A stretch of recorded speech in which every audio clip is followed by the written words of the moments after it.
بسم اللہ الرحمن الرحیم۔ مسنوی شریف کے اندر مولانا روم رحمۃ اللہ علیہ حضرت موسیٰ علیہ نبی علیہ الصلوۃ والسلام کا ایک واقعہ نقل فرماتے ہیں کہ ایک روز ایک چرواہا حضرت موسیٰ علیہ الصلوۃ والسلام کے زمانہ اقدس کے اندر وہ بیٹھا ہوا تھا اور بیٹھ کر کچھ باتیں کر رہا تھا، اور کیا کہہ رہا تھا؟ کہہ رہا تھا، اللہ تو اگر مجھے مل جائے تو میں تیرا خادم بن جاؤں، میں تیری خدمت کروں، میں تیرے موزے سیا کروں، تیری کنگھی کر دیا کروں، تیرے سر میں جوئیں ہیں تو وہ جوئیں نکال لیا کروں۔ اے اللہ تو کہاں رہتا ہے؟ دل چاہتا ہے تو مجھے مل جائے تو میں تیری خدمت کروں، دل کھول کر میں تیری خدمت کروں، تیرے پاؤں دباؤں، روغنی روٹی بناؤں تیرے لیے، اپنے ہاتھ سے تجھے کھلاؤں وہ۔ اے اللہ کہاں ہے تو؟ میرا جی چاہتا ہے تو مجھے مل جائے تو دونوں وقت دودھ دھو کر اپنی بکریوں کا وہ تجھے پلاؤں، میری بکریاں جتنی ہیں میرے گھر کے اندر وہ سب تجھ پر قربان کر دوں۔ جب سونے کا وقت آ جائے تو سونے کے لیے اچھا بستر تیرے لیے تیار کروں، نرم بستر تیرے لیے جھاڑ کر صاف کر کے رکھوں، پھر تو اس پر سویا کر۔ یہ باتیں وہ کر رہا تھا، اتنے میں حضرت موسیٰ علیہ السلام کا ادھر سے گزر، آپ نے اس کی باتیں سنی اور سننے کے بعد فرمایا، تو کس سے یہ باتیں کر رہا تھا اور کس کے لیے کہہ رہا تھا؟ اس نے کہا، میں اس سے کہہ رہا تھا جس نے مجھے پیدا کیا ہے، اپنے اس رب سے کہہ رہا تھا جس نے مجھے پالا ہے، اپنے اس خالق و مالک سے کہہ رہا تھا جو میرا مالک ہے، جو میرا خالق ہے، جو میرا رب ہے، اس سے یہ میں باتیں کر رہا تھا۔ آپ نے فرمایا، احمق ہو گیا تو کافر ہو گیا، اس قسم کی باتیں رب سے کی جاتی؟ اللہ تعالیٰ بدن سے پاک ہے، اللہ تعالیٰ کھانے سے پاک ہے، اللہ تعالیٰ پینے سے پاک ہے، وہ جسم سے پاک ہے، وہ سر سے پاک ہے، اور تو اس قسم کی باتیں کر رہا ہے اس کے لیے؟ تو نے تو یہ کفری الفاظ استعمال کی، تو کافر ہو گیا، تو گستاخی کی، تو نے اپنے رب کی بے ادبی کی، تو نے اپنے نام اعمال تو نے سیاہ کر دیا اس قسم کی باتیں کر کے۔ اس نے جب یہ سنا، اس نے کہا، موسیٰ میرا مولا مجھ سے ناراض ہو گیا میری باتوں سے؟ آپ نے تو یہ بات کہہ کے میرے ہوش اڑا دیے کہ میرا رب میری ان باتوں سے خوش ہونے کے بجائے ناراض ہو گیا۔ بس یہ کہہ کر اس نے اپنے گریبان کو پھاڑا اپنے اور نکل گیا جنگل کے اندر، روتا ہوا نکل گیا کہ میں نے اپنے رب کو ناراض کر دیا، میں نے اپنی باتوں سے اپنے رب کو ناراض کر دیا۔ جنگل کی طرف، بیاباں کی طرف چیختا ہوا نکل گیا، روتا ہوا نکل گیا۔ ادھر اللہ نے حضرت موسیٰ علیہ السلام کو وحی فرمائی، جس کو حضرت مولانا روم رحمۃ اللہ علیہ نے اپنے زبان کے اندر نقل کیا، اپنے مسندی کے اندر، اپنے الفاظ کے اندر اللہ فرمایا، تو برائے وصل کردن آمدی، میں برائے فصل کردن آمدی۔ اے موسیٰ تو ہمارے بندوں کو ہم سے ملانے کے لیے آیا تھا، نہ کہ مخلوق کو ان کے خالق سے جدا کرنے کے لیے آیا تھا۔ وہ ہم سے بیٹھ کر، ہمارا بندہ ملا ہوا تھا ہم سے، ہماری باتیں کر رہا تھا، تو نے اس کو ہم سے جدا کر دیا۔ موسیٰ آداب دانا دیگرن، اور سوخت جاؤ ربان دیگرن۔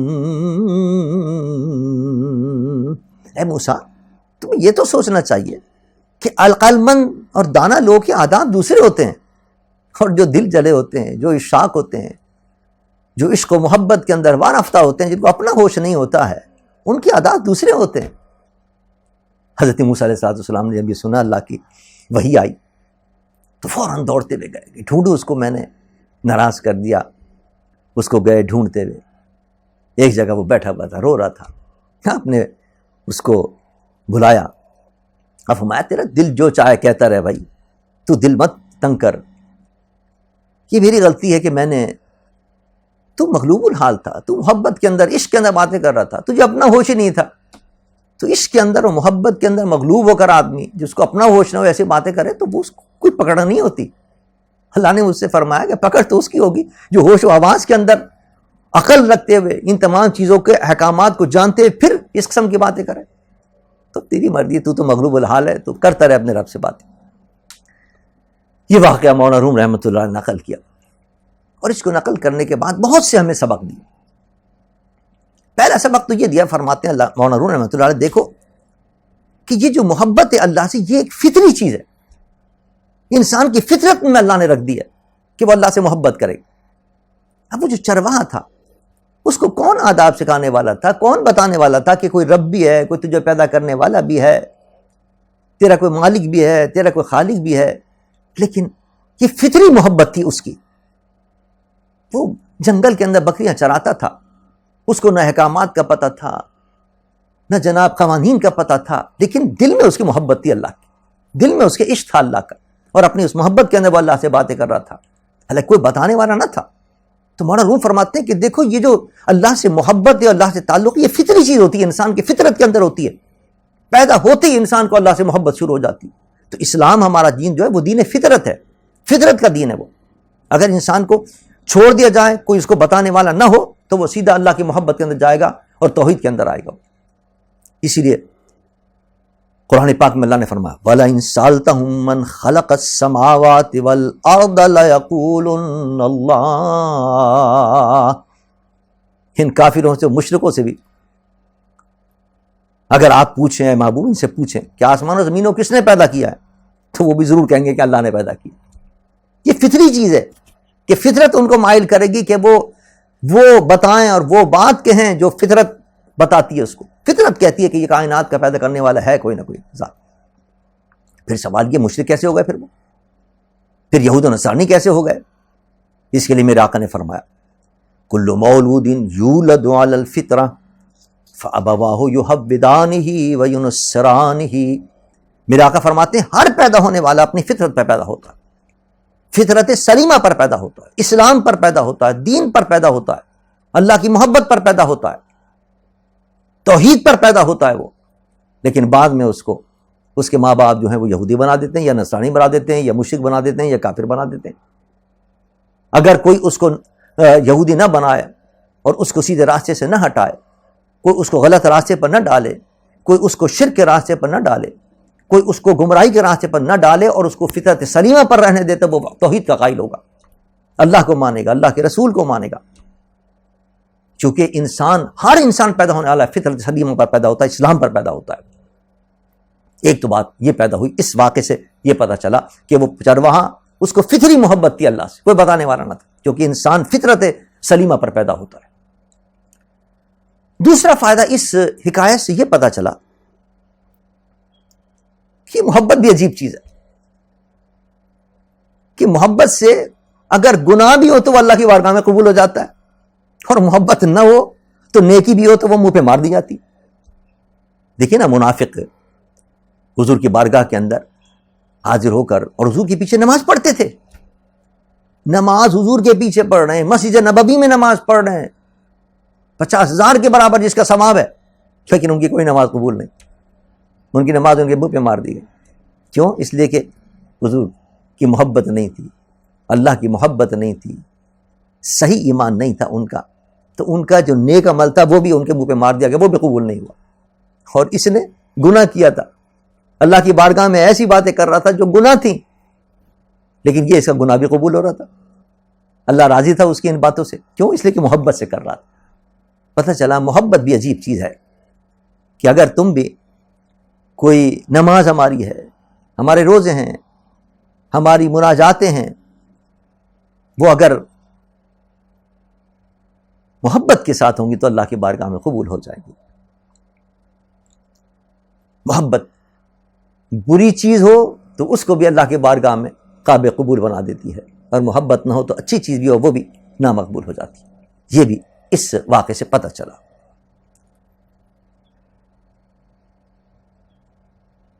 تیسرا فائدہ اس واقعے سے مولانا روم رحمۃ اللہ علیہ ہمیں یہ دینا چاہتے ہیں اور یہ سبق دینا چاہتے ہیں کہ یہ عشق کی دولت کو معمولی دولت نہیں ہے، یہ بھی بہت بڑی دولت ہے۔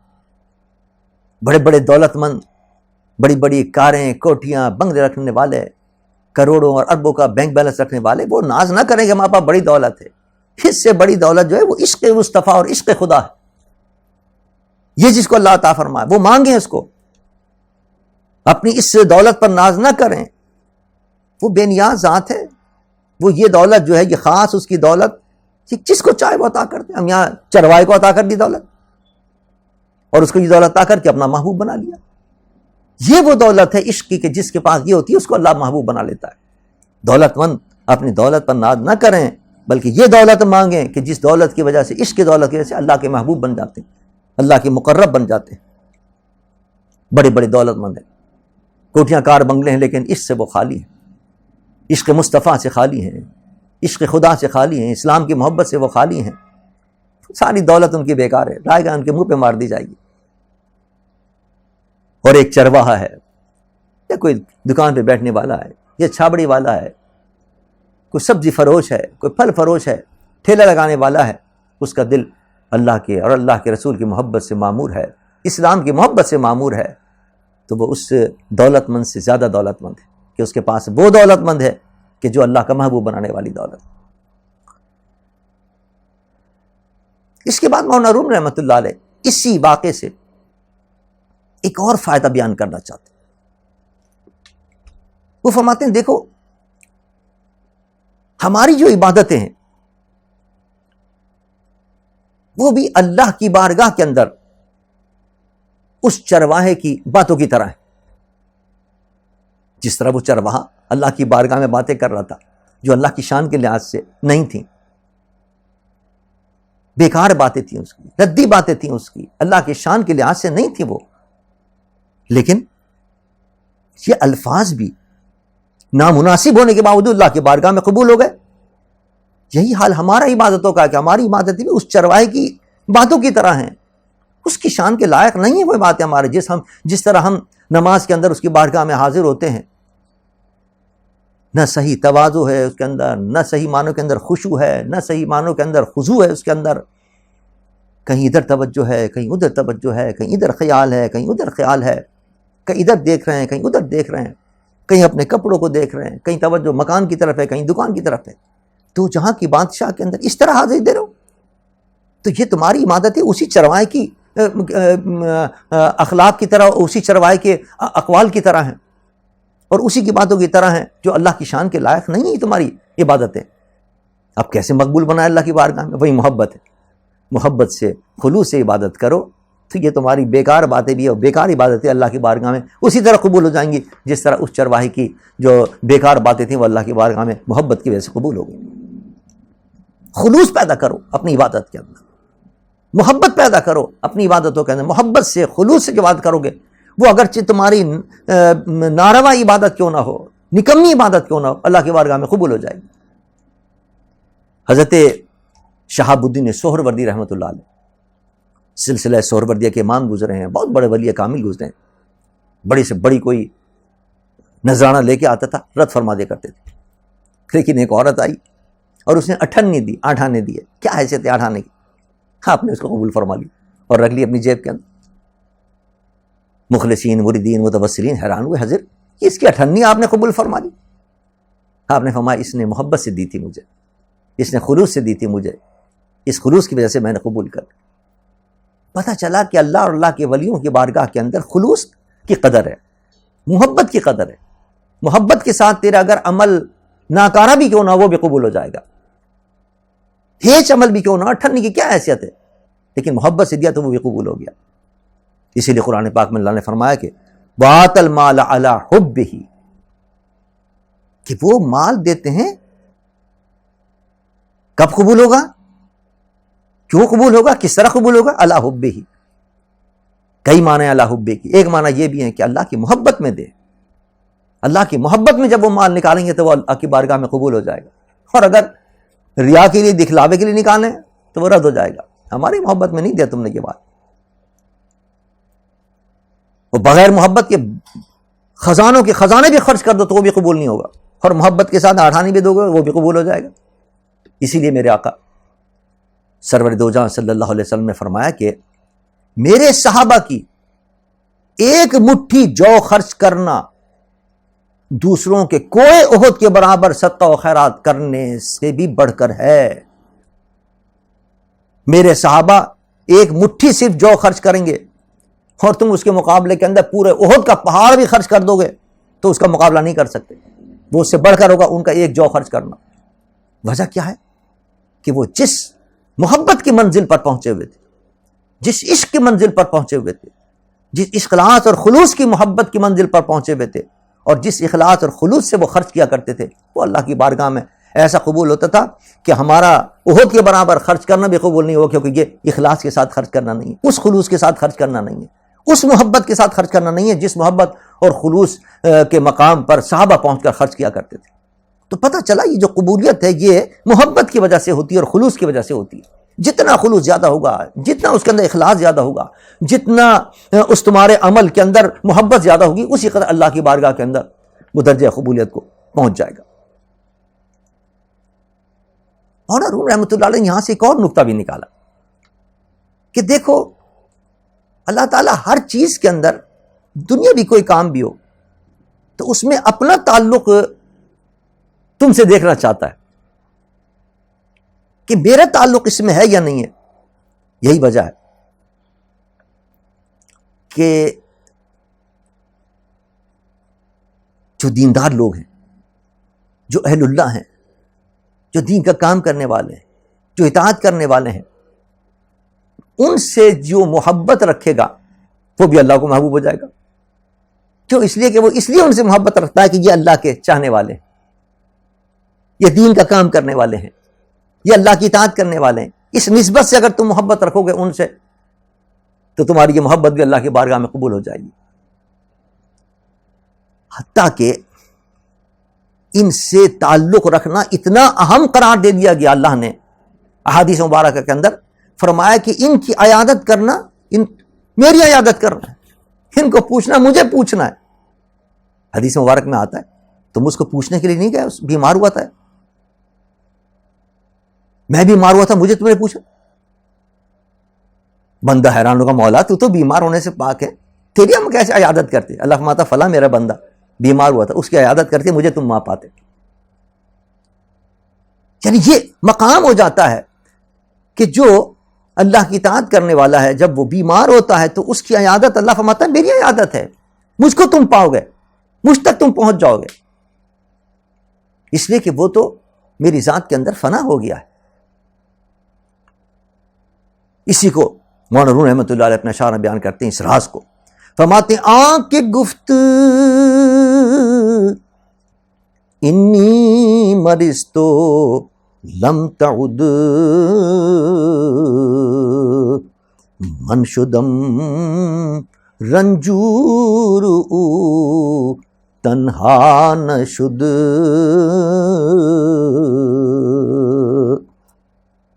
اللہ فرمائے گا میں مریض ہوا تھا، تو نے میری عیادت نہیں کی، میں بیمار تھا، وہ بیمار نہیں تھا، میں بیمار تھا، تو نے میری عیادت نہیں کی. اللہ تو بیمار کیسے ہو سکتا ہے؟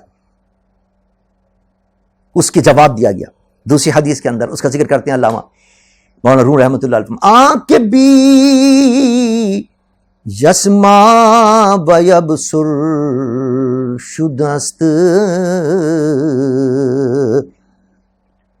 در حق ہاں بندئی ہم ہی دست.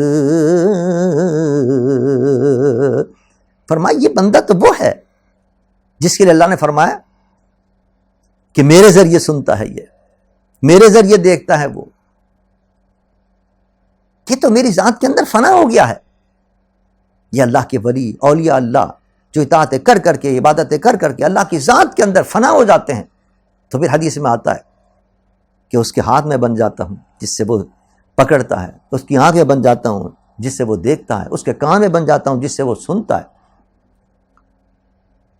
تو اب اس کے ساتھ تعلق قائم کرنا، میرے ساتھ تعلق قائم کرنا ہے۔ اس کی عبادت کے لیے تم نہیں جا رہے، میرے پاس آ رہے ہو، تم اس کو تم نہیں پوچھ رہے، مجھے پوچھ رہے ہو۔ اس کے ساتھ اچھا سلوک نہیں کر رہے، میرے ساتھ اچھا سلوک کر رہے ہو۔ یہ وہ مقام فنائیت کہ اللہ والے اللہ کی اطاعت کر کے، فرما برداری کر کے، جب اللہ کی ذات کے اندر اپنے آپ کو فنا کر دیتے ہیں تو پھر ان کے ساتھ معاملہ اللہ کے ساتھ معاملہ ہوتا۔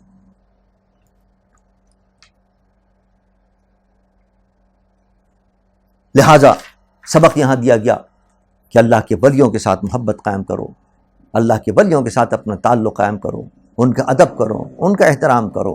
تو یہ سمجھ لو تم کہ اللہ کا ادب کر رہے ہو، اللہ کا احترام کر رہے ہو، ان کے ساتھ معاملات کرنا، یوں سمجھو اللہ کے ساتھ تم معاملات کر رہے ہو، اللہ کو راضی کر رہے ہو۔ ان کو راضی کرنا اللہ کو راضی کرنا ہے، اور ان کو ناراض کرنا اللہ کو ناراض کرنا ہے۔ وما علینا الا البلاغ المبین۔